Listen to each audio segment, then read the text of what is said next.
of the interesting topics within secondary distribution, I think, is vendor managed inventory, and more that's becoming the standard, where instead of a petrol station, for instance, or a customer is just ordering, we need a certain amount of fuel, there's monitoring going on, and we make sure that we avoid stockouts, and that responsibility of avoiding stockout becomes the responsibility of the vendor or the supplier. Now, the traditional way there of doing that is just tracking the inventory levels, and the moment you hit a certain threshold, you dispatch a truck to resupply that inventory.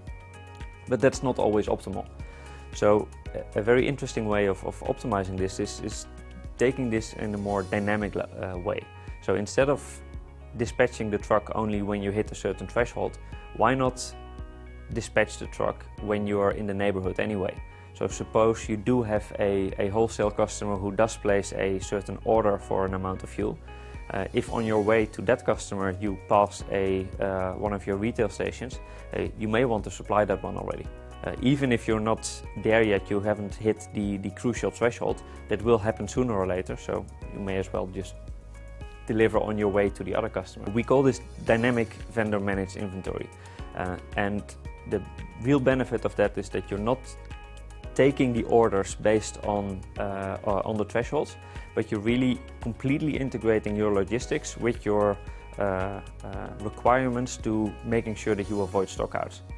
And the challenging thing is that if you look at the KPIs for just today or tomorrow, then actually you will see that your costs go up, because now you're on your way to that one customer, to that wholesale customer with their order, and now you make this extra stop to deliver to your petrol station. That's an extra stop, so the costs for today go up. But because you do that, you also know that you don't need to go to that retail station 2 days from now. So over the longer term, your KPIs improve.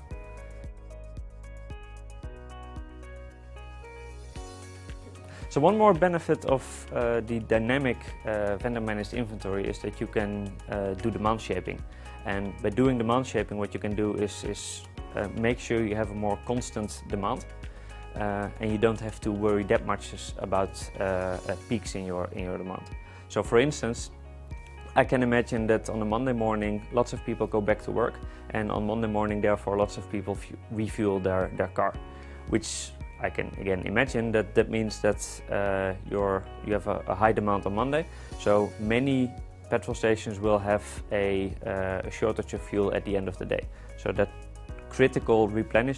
traditional critical replenishment level comes on Monday evening, which means that on Tuesday evening all of a sudden we need to dispatch lots of trucks to replenish all these petrol stations.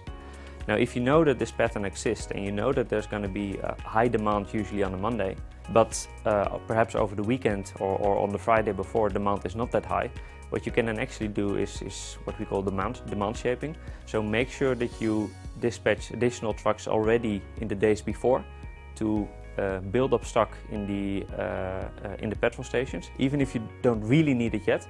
But by doing that, you avoid having to take care of that really peak demand, which we then expect on Tuesday morning in this example.